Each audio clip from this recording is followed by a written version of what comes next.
Okay, so tonight we're going to be in 2 Samuel again. I'm stealing Jason's thunder. I think he was excited about teaching on this chapter, and I understand why. It's an exciting chapter. There's lots of good stuff in there, lots of connections and things.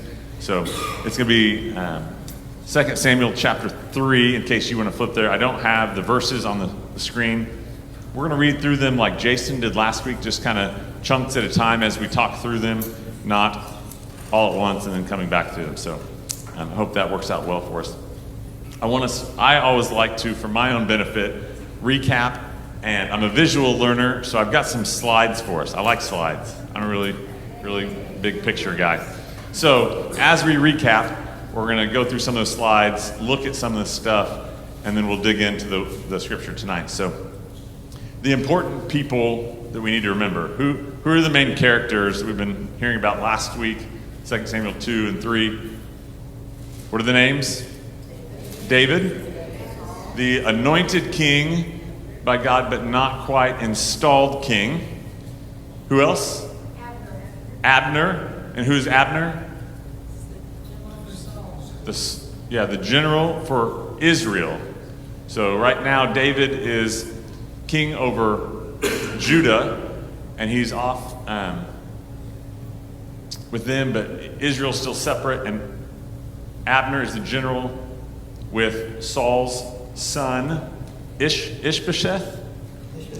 So he's the eldest remaining son of Saul, because Saul and his two eldest sons passed away in battle. So Ishbosheth is now, well, we're going to read that. No, that was last week. We read that Abner installed him as king.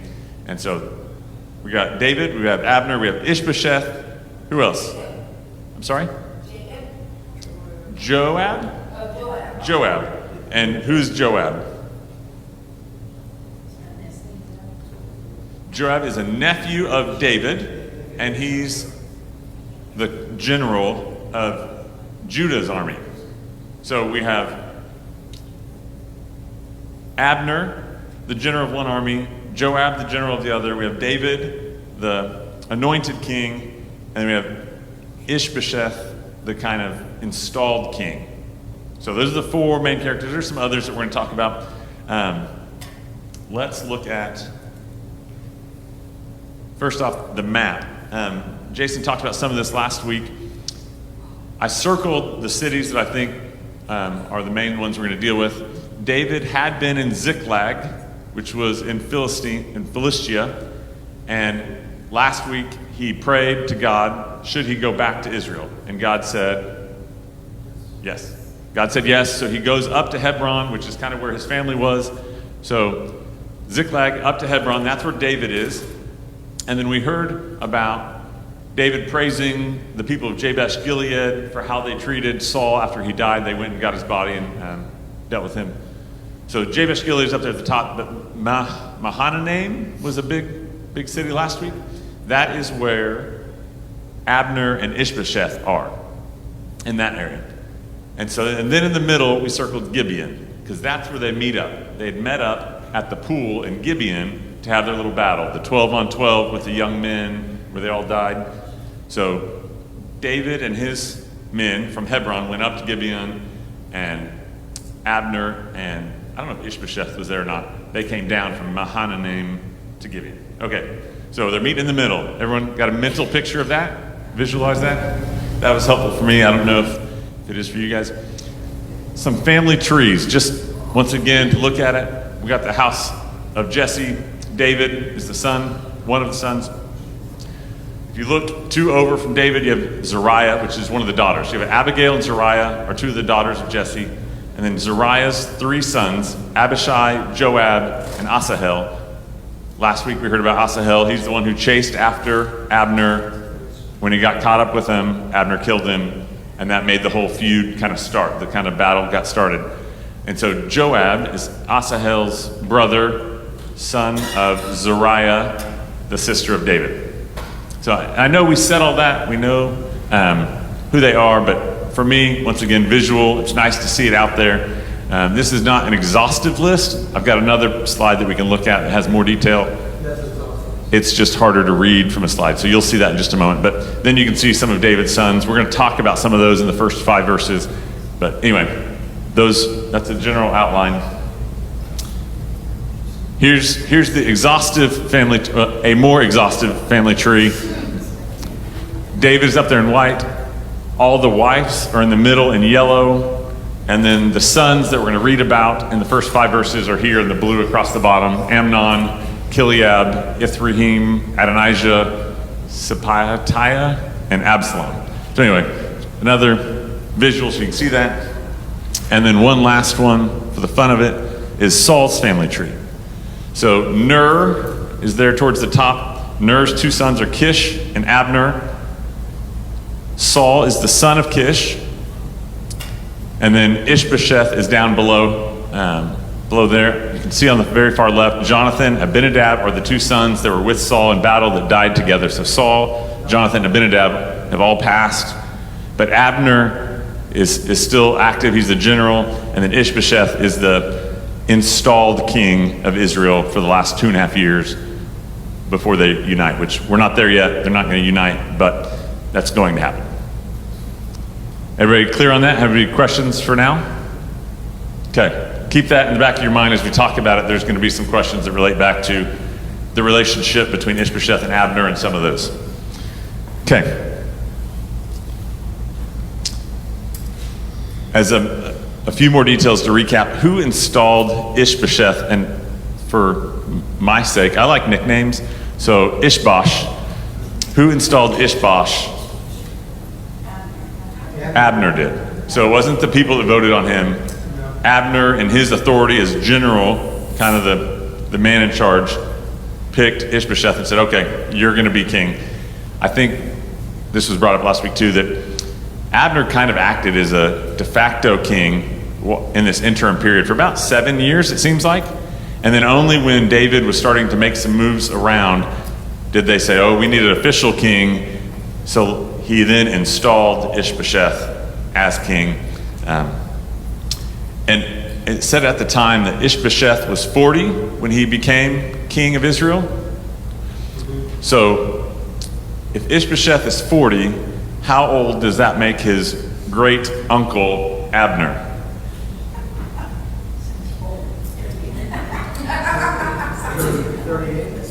I don't know. I mean, but old enough to be his great uncle. So Abner is the guy who was running away and got caught by Asahel, who is swift as a deer, and that's when he killed him in July. So old, I assume, great uncle Abner is the one that was in a foot race. But they're the 2 main characters, great uncle and Ishbosh.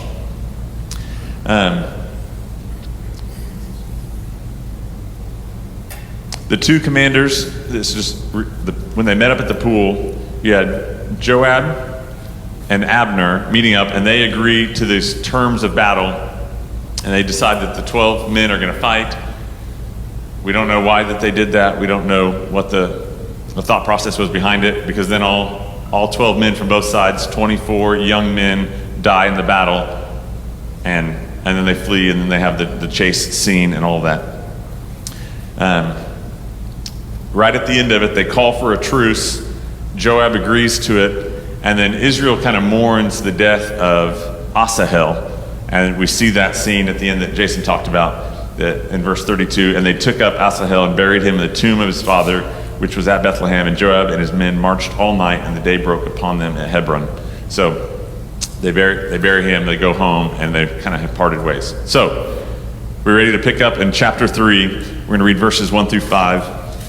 There was a long war between the house of Saul and the house of David, and David grew stronger and stronger, while the house of Saul became weaker and weaker. And the sons were born to David at Hebron. His firstborn was Amnon of Ahinoam of Jezreel, and his second was Chileab of Abigail, the widow of Nabal of Carmel. And the third, Absalom, the son of Maacah, the daughter of Talmai, the king of Geshur. And the fourth, Adonijah, the son of Haggith. And the fifth, Sepatiah, the son of Abital, and the sixth, Ithream of Eglah, David's wife. These were born to David in Hebron. So I'm going going to go back and we're going to look at that list. If we look at this one, I know it's hard to read. It gives us a list of all the sons, but it's not all of them. So the ones that they talk about in verses 1 through 5 are the 5 across here, but David has more sons. And these aren't all of them either, but mainly the sons from Bathsheba that he has later on, Nathan and Solomon, which are fairly big figures going forward. Why are they not listed? Well, they weren't born in Hebron. So, yeah, for the sake of this, they're only pointing out the sons who were born to him in Hebron, not all of the sons. So if you look at the list and think, why are some names not on there? I think it was just a point he was making of the importance of Hebron and where they were at that time, and the sons were born to him there. I don't remember if we're going to talk about this later or not. One of the sons was born to him from the third, Absalom, the son of Maacah, the daughter of Talmai, the king of Geshur. Does anyone know where Geshur is or anything about Geshur? I assumed all you guys were geography majors and you knew exactly where all this stuff was. It's new to me. So they say that Geshur is up north of Jabesh Gilead. And so this is the territory of Israel, but it mentions the daughter of Talmai, king of Geshur. So why is there a king within the territory of Israel? Well, these people were original inhabitants that weren't killed off, that stayed in the territory, and Israel kind of allowed to remain there, and they had their own king within there. And so David took one of his daughters in marriage. We're going to get into the reason why he would do that later, but he took someone outside of the Israelites to be a wife, and I think that will play a factor as we go forward. Everybody good with that? Any questions so far? I know it's really vital information. It's all going to come together. Verse 6. While there was war between the house of Saul and the house of David, Abner was making himself strong in the house of Saul. Why would Abner be making his position strong? What's the point in him strengthening his position?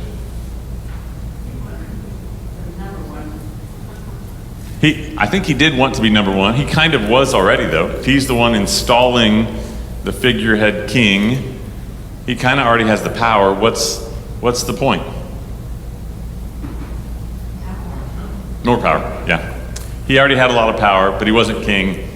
I think at the time, he felt pressured to install one of Saul's heirs as king rather than himself, for the sake of maybe expediency, for competing with David, make sure David didn't take over. And so I don't think Abner wanted this to be long-term. So he was still, even though Ishbosheth was king, he was positioning himself for maybe a move, it seems like. Another funny thing is he knows that God has anointed David to be king of Israel. He knows that. And it's stated several times throughout here. We're going to see that.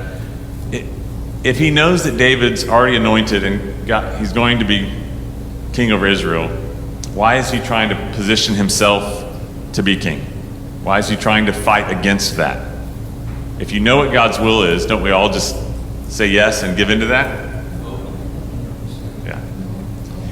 Very interesting to see, kind of have a little bit of a picture to what he knows and what he does. And I think I can relate to that sometimes I know what I'm supposed to do and I don't like it and I keep trying to do something different. But we see that pretty clearly with Abner, that he may know what's right, he may know what God's will is, he may speak the right words even, but his actions don't follow that, and he kind of wants what he wants. Okay, verses 7 through 10. Now Saul had a concubine whose name was Rizpah, the daughter of Ahiah, and Ishbosheth said to Abner, "Why have you gone into my father's concubine?" Then Abner was very angry over the words of Ishbosh and said, "Am I a dog's head of Judah? To this day I keep showing steadfast love to the house of Saul, your father, to his brothers and to his friends, and have not given you into the hand of David. And yet you charge me today with a fault concerning a woman. God do so to Abner, and more so also, if I do not accomplish for David what the Lord has sworn to him. to transfer the kingdom from the house of Saul and set up the throne of David over Israel and over Judah from Dan to Beersheba. What would the point be of Abner sleeping with Rizpah? Why would that even be a thing? Show of power. Show of power? Yeah. Yeah. Kind of a way of claiming the throne. The concubines and the wives were property of the king, and so when Saul's gone, whoever takes over that property then kind of is taking over the kingship as well. So even though Ishbosh was now kind of installed there, this was another maneuver of Abner saying, we don't know that Abner did this or not, but the claim was that he did, and the reason he might have would have been that if he did go sleep with the wife and he had heirs from one of Saul's wives, that would kind of help solidify his position as maybe the real king. But he refutes it pretty adamantly. He's pretty angered by this accusation against his character. He was trying to appease all of Saul's followers. Yeah. Yeah. If he could win over Saul's loyalists, then they would be behind him to support him going forward. Yeah. Well, why would Ishbosh accuse him of it?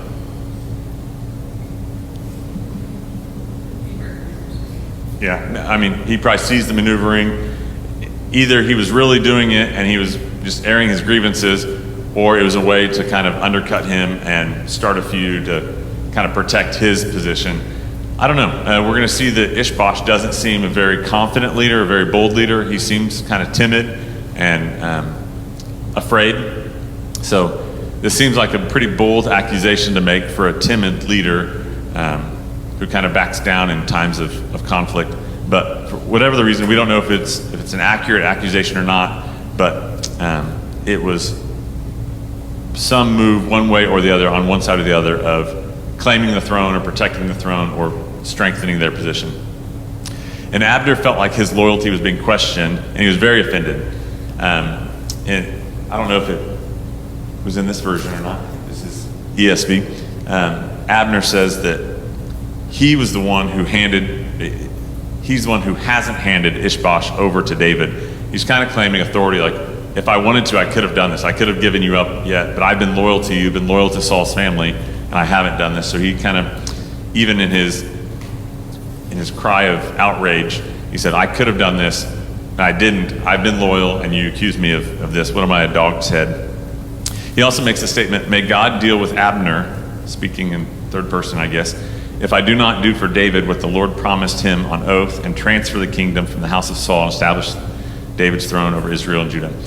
He seems to have a very clear understanding of God's plan. I mean, he knows what it is, and now that he was offended, okay, now I'm gonna work for God. I'm gonna do what God's plan is. I'm gonna obey Him and follow through with that. If he's making an oath by God, why hasn't he done it before that? If he knows that's what God's plan is and he's concerned at all with honoring God's plan, why not have done it before now? This has been 7, 8, 9 years in the making. They've been fighting and feuding. He's been trying to wiggle his way into power. Why has he not done it before now? Well, I think Abner recognizes the fact that when he was in the monarchy of Saul, that there was some power and prestige coming through that, and I think he was hoping to star for what Saul was going to do, but he does recognize that the transfer of kingship was going to occur over to David. I think he's just struggling with that. Sure. Struggling with the power associated with that. Yeah. Well, Saul was the anointed king, and David was the next anointed king, but you have these other people in the middle that are trying to, delay the inevitable. What other reason would he have for kind of being upset and deciding to hand things over to God's plan? With the battles going on, it talked about at the end of last chapter, the casualties. You remember that? How's the war going in number-wise? Yeah, for Saul's side, they're losing lots of people. For David's side, I think 20, and the other side was 360. Like, they were, and it even said that in our verses, that it was not going well. the house of Saul and the house of David. And David grew stronger and stronger while the house of Saul became weaker and weaker. So maybe he realized also he was fighting the inevitable and his side was losing. He better switch over, better acknowledge what's going on. So that's maybe my guess at why he's doing it now. He's recognizing where his army stands and where they're headed, and he's offended. I think his pride gets to him when Ishbosh calls him out for this, makes this accusation against him, and so he finally says, all right, you want to treat me like that?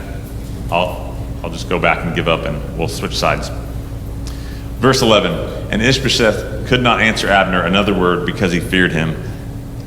I think another example of Ishbosh was not the mighty warrior king. He was not confident. He was not going to defend himself. He kind of cowered down when Abner said, "This is what you're going to do. I'm going to take over. I'm in charge." And he kind of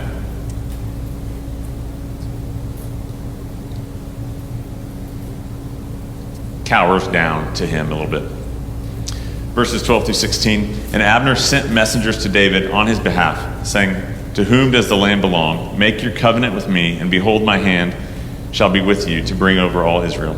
And he said, "Good, I will make a covenant with you, but one thing I require of you, that is, you shall not see my face unless you first bring Michal, Saul's daughter, with you when you come to see my face."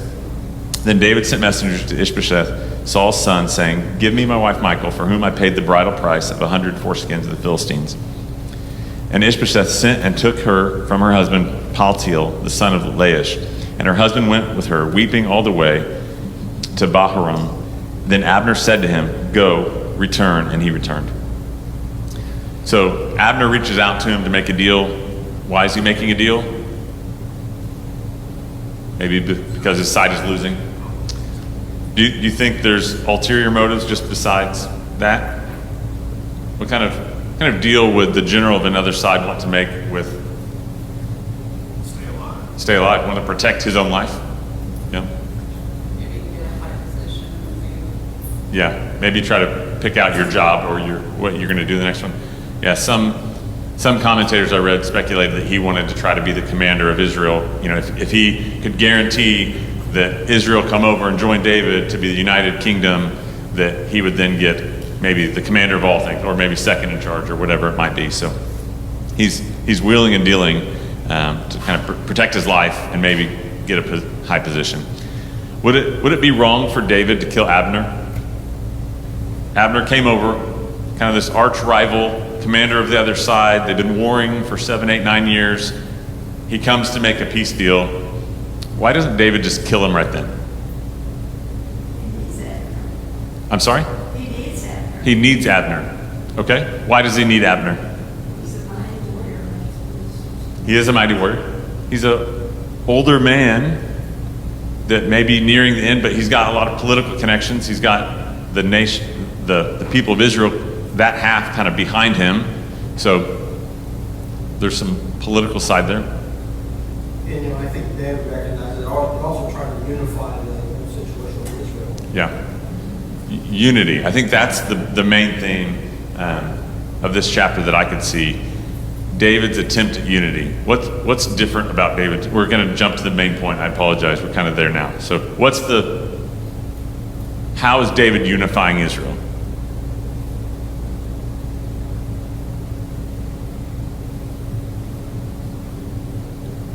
I think we'll see as we get through the rest of it, through trusting God, relying on his provision, and through peace. Not through war, not through acting out on his own, but patience and peace is how he plans to unify, not strength and aggression and compulsive action.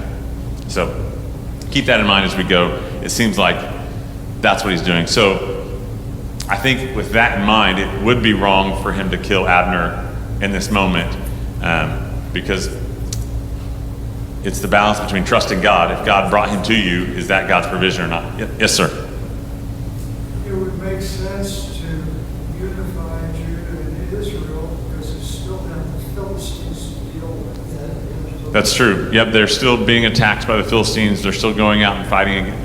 They're still fighting those little battles here and there. So yeah, they need to unify their forces to defend themselves, for sure. Why does David want Michal back? That was his first choice. I'm sorry? That was his first choice. His first choice? Yeah. She was expensive. He did a lot for her. Yeah, he went and risked his life, 100 Philistine forces, which he actually brought back 200. So he went and doubled the number that he was given. When Saul, But Saul took her back and gave her away, so she's remarried to somebody else.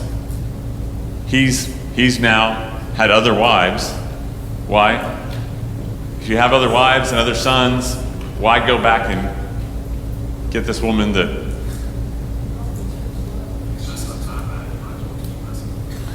yeah. It's still his first choice. Yeah. So what's our main theme again? Unifying.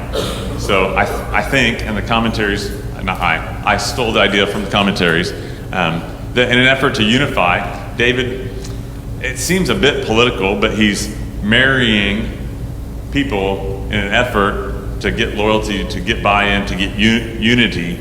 And so I think that might have been part of it. I don't know that that's the whole reason. My first love could probably still be part of it.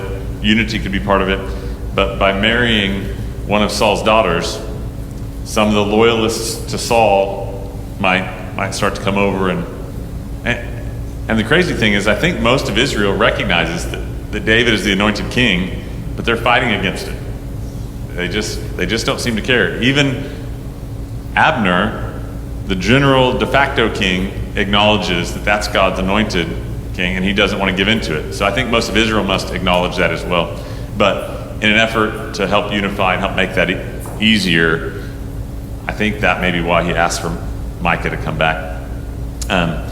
Maybe the same reason he was marrying Maacah from Geshur as a wife. He married a daughter of a king in the northern territory to kind of help bring those people on board and kind of get loyalists from there.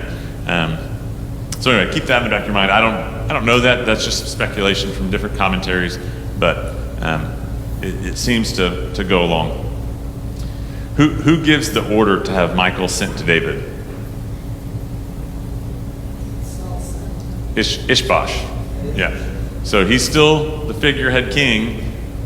He goes along with the deal that Abner went off to the side and made with David. Why would he do that? You just insulted your great uncle, the commander of your armies. He says, fine, I'm going to hand over our kingdom to David, to our arch rival, and he's going to take over. He storms out and goes and makes a deal with David, and part of that deal is that David gets Michal back, and then he goes along with it. Why would he do that? He's in fear of him. He's in fear, yeah. He was never in charge. Abner was always the strong one, the one in control, the mighty warrior.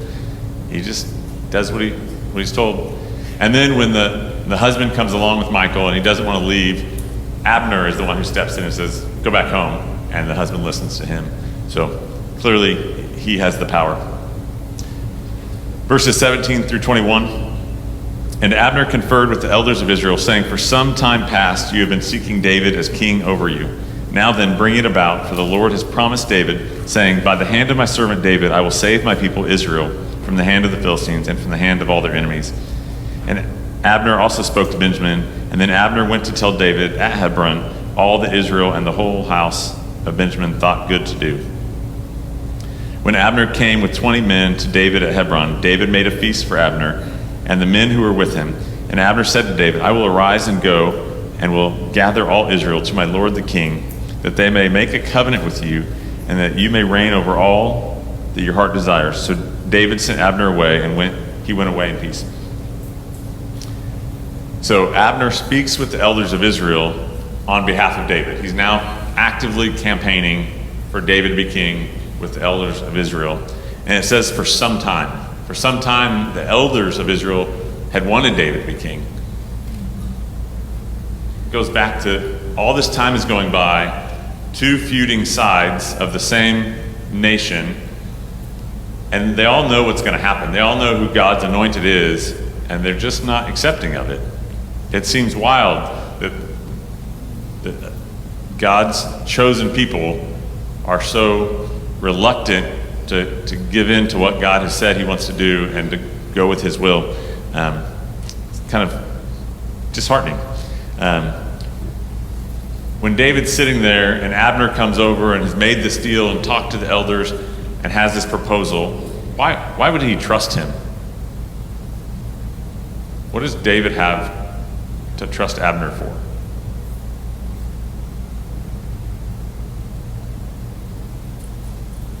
Rather than just political intrigue, I'm sure David maybe has sought what the Lord's will was in this case.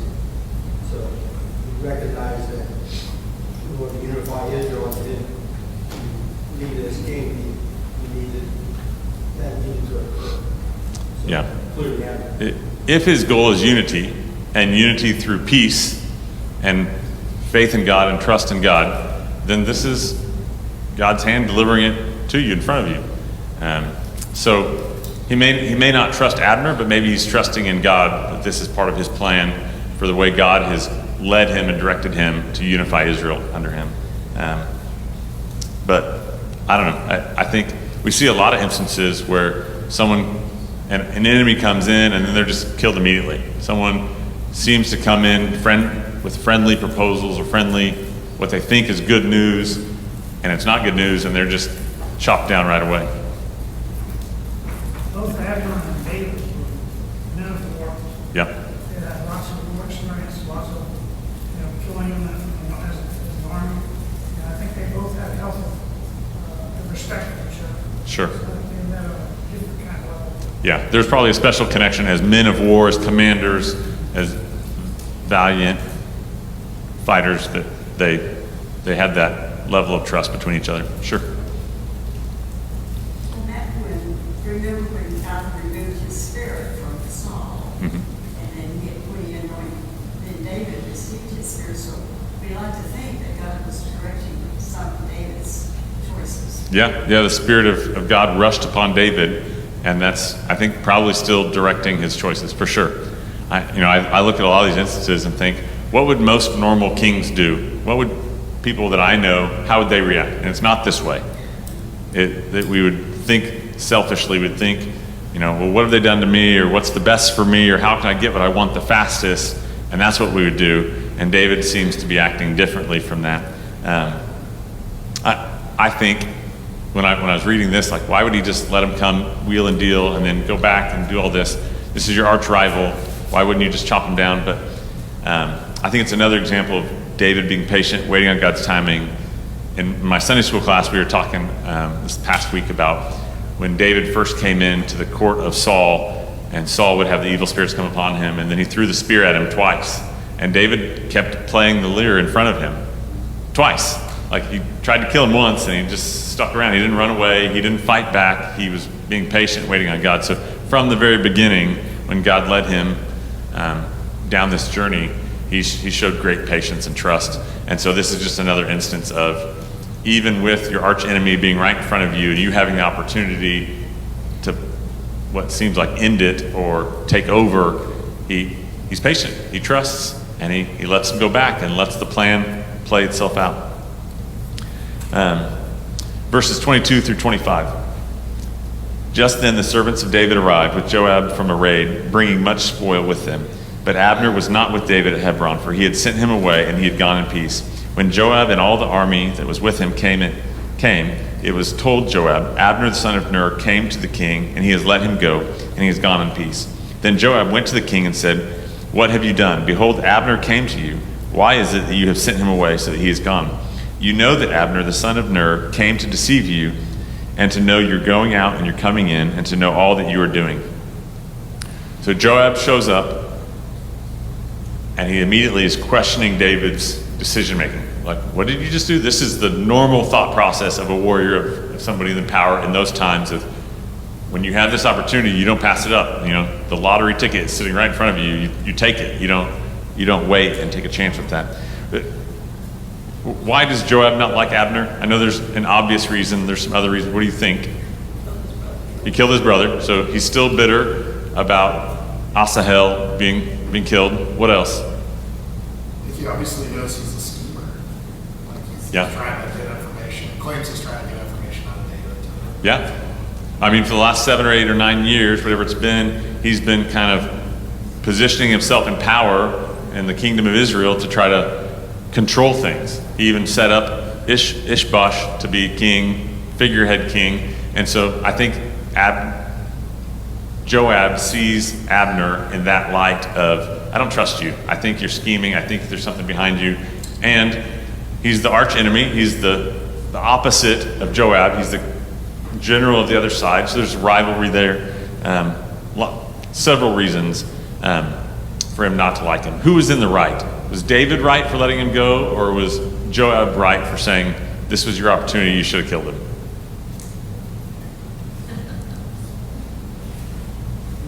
There's always a struggle, I think, with the bloody civil struggle, strife, whatever it is.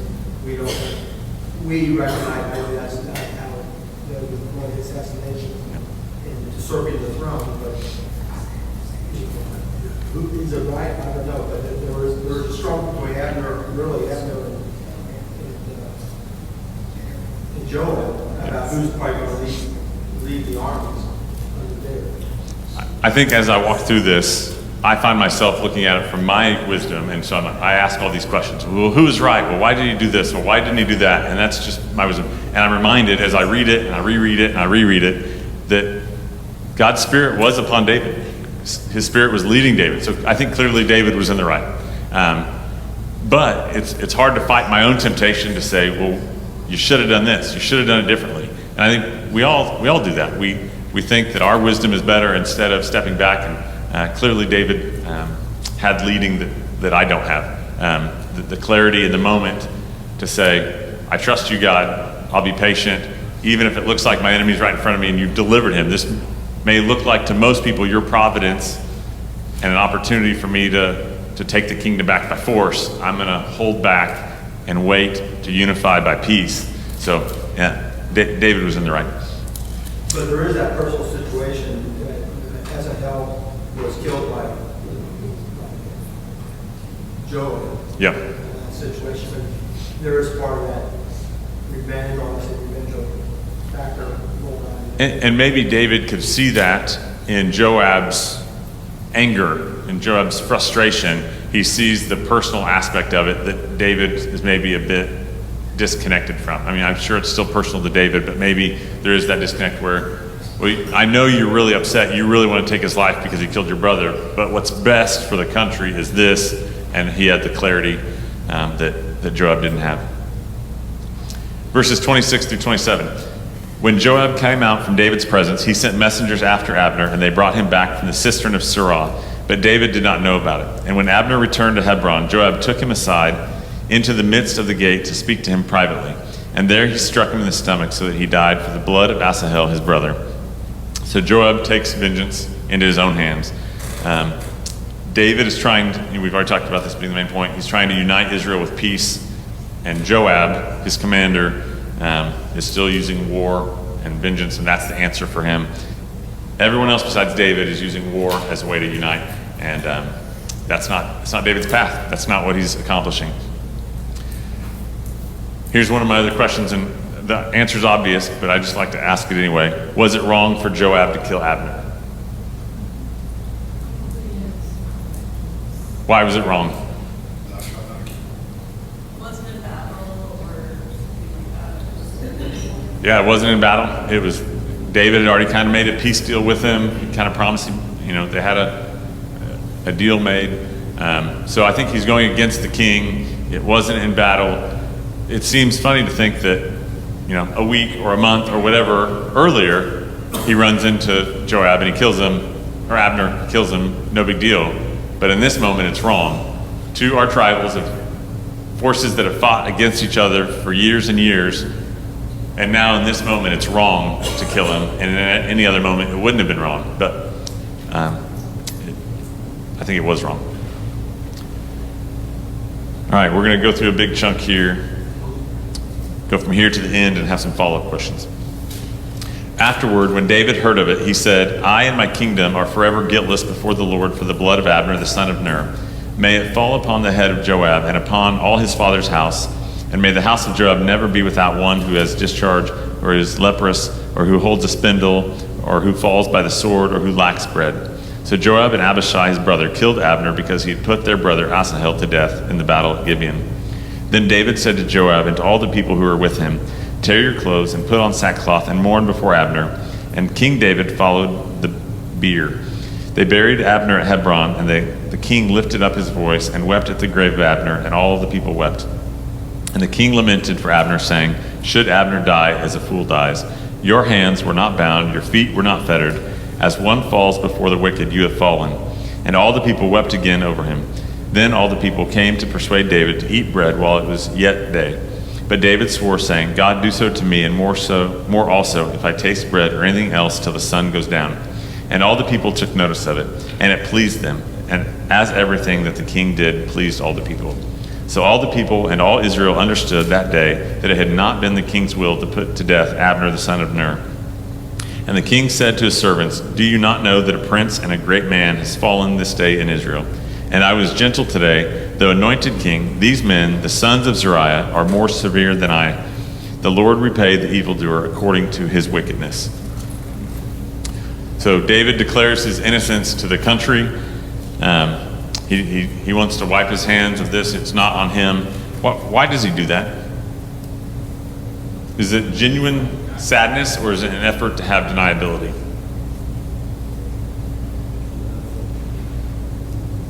Yes.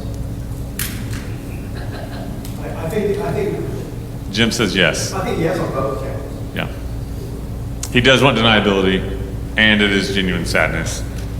I mean, the words he uses to describe him are not like, oops, this happened, I don't want to be in trouble for it. It's genuine, like heartfelt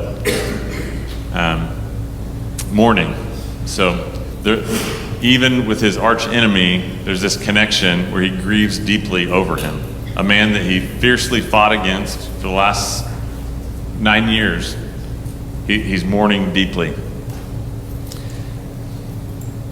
And it doesn't mention David specifically, I don't think, in the last chapter, but when Asahel died, the nation kind of mourned over him and took him back and buried him in his father's tomb. And now we see kind of same situation. Abner dies and David and the nation is mourning over him.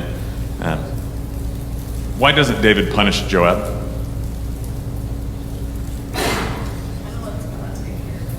He's going to let God take care of it, okay? What else?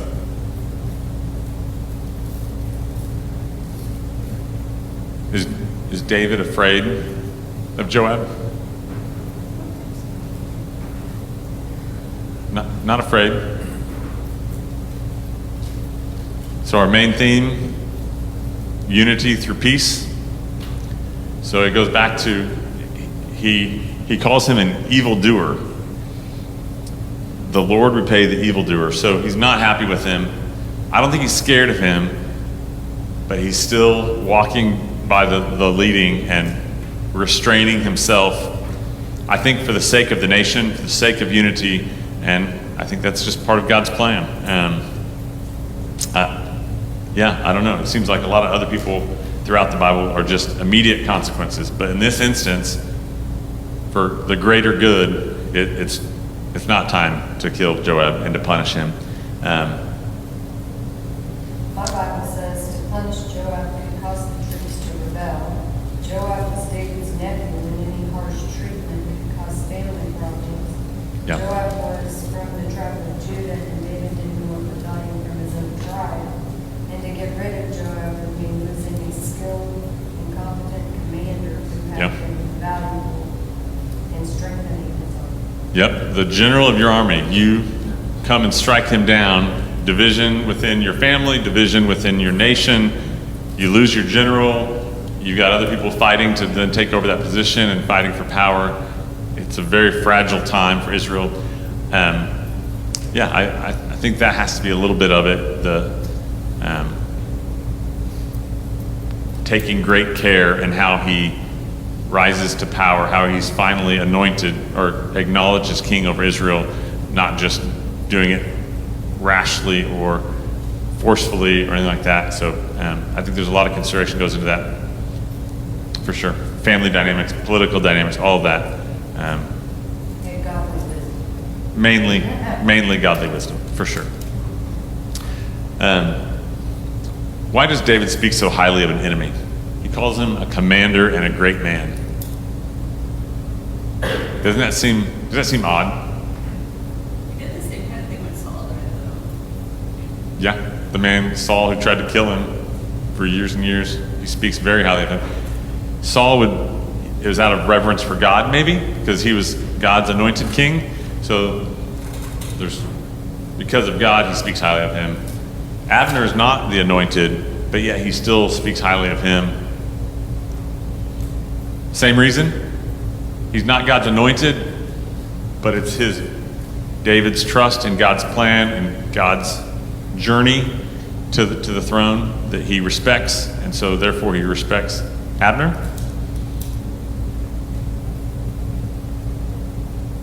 Or maybe he just feels like he's guiltless in this, like he had a deal, he had done the right thing, he had finally given way to God's plan and come over and assisted David in that plan, and so now he's just feels the connection because of how he assisted him and helped him. I don't know. I don't have an answer. The commentaries didn't give me an answer. I mean, it goes back to unity again, right? Like if he stands up and gives a big offensive speech against this guy, like there's a whole bunch of people that were loyal to Abner that was upset. Yeah. Yep. Is Joab ever punished for this? Anybody remember? It's a very guided question. Yes, he is. 1 Kings chapter 2, verses 5 and 6. David asks Solomon, his son, on David's deathbed, as he's about ready to die, he asks Solomon to deal with him according to his wisdom, but to not let his gray head go down to Sheol in peace. So Solomon, immediately kills him, and he dies there.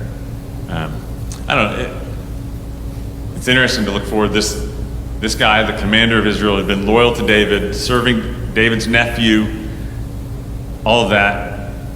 And at the end of his life, David basically hopes he goes to hell, that he goes down to Sheol in peace. Like, I don't know. It's an interesting dynamic to see Abner, the general for the other side, at the end, David speaking very highly of, and Joab, David's main general, at the end of his life, the opposite. I'm still wrestling with that in my head, but why that happened and how that comes about. But that's Joab's punishment at the end of his life. So, Well, part of this also, I think they recognize that this kingship and this leading of Israel is also coming by with some, in terms of Joab and Abner, come by with political force and political bloodshed as well. So there's some of that situation he has to deal with, not only unified, but also deal with what's going on with the political situations of struggle. yeah, I think there always is bloodshed, but it seems like David is trying his hardest at this point to avoid it. And so it's very interesting. Then at the end of his life, I think the kingdom is in a much more stable position. He's handing it to Solomon, so the bloodshed, it's not going to be divisive at that time. But at this moment, it's not the right time. So my wrap-up questions here at the end, these are the main questions I had. What is the purpose of God waiting so long to install David as king? This has been a long journey for David since his anointing, through the whole trial with Saul for years, now this 9-year period with Abner and Ishbosh, and David still being patient and not installed as king over all of Israel. What's the point? I'm sorry? God is teaching David, absolutely. Yeah. Step by step. For sure. Character development. Talking about Abner, was Abner and the armies had consistently fighting the Philistines. And they were great warriors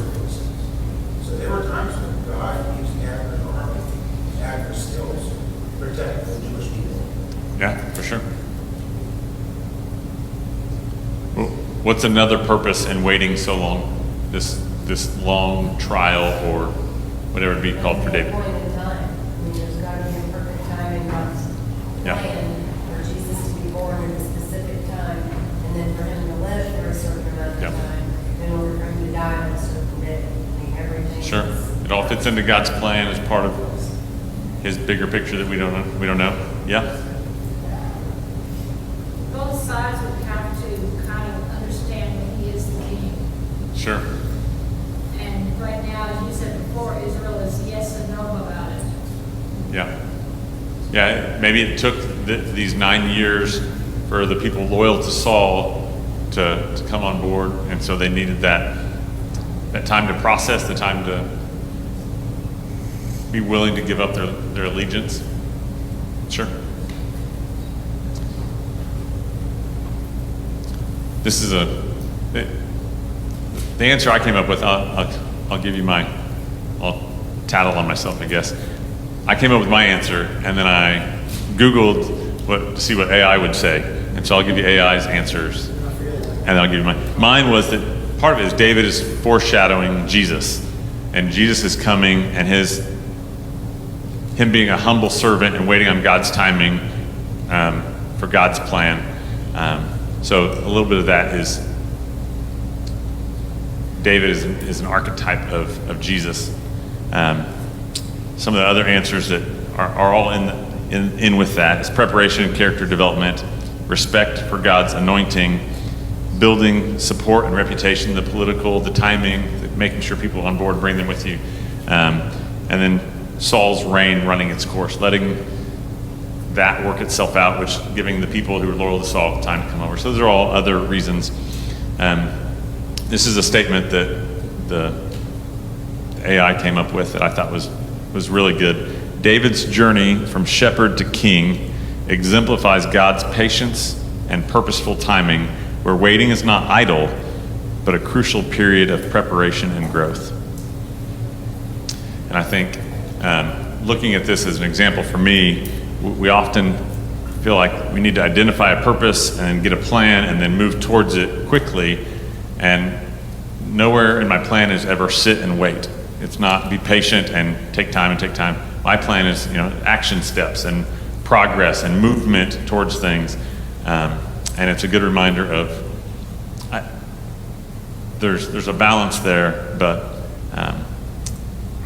waiting and being idle sometimes is crucial to God's development in our lives and in David's life, in the people around him's life, for God's purpose to run its course, for God to be glorified and how it comes about. My final question from all this is, where is the balance between being patient for God's plan and us taking action towards God's plan? If we know what God's plan is, if God has given us that plan, where do we find the balance between our ambition, our desire to go, and waiting and trusting that God will provide?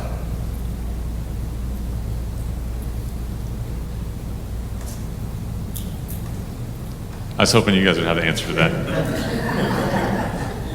My answer is wherever God says it is. That's the balance. I don't think we can't compare ourselves to everybody else. We do that often. We compare to other people and say, well, this is how God did it in their life, or this is how God did it in the past. And comparison is not effective. That's not what God has for us this time. We need to trust God in each situation. He's sovereign, he's above all, and he'll lead us. So wherever God says the line is, if we're supposed to move, we need to be moving. If we're supposed to be idle, we need to be idle. And we have to trust. And that's hard for me. So recapping back, I think the main point is unity for Israel through peace and not through war. And David did a good job by the leading of the Spirit, I guess would be my assumption of how he was capable as a sinful man to be able to do that. Because I think we still see areas in David's life that may not be right on with where God would have him. It's the empowerment of God's Spirit upon him that enables him to unify the nation through peace and not through war, that has brought him around to this. What questions? Anything I missed? Anything we need to talk about? Any additions you want to add? Okay, well, we'll be done. I was a minute late last time. I'm 2 minutes early this time. It's going to balance out. All right, let me pray for us.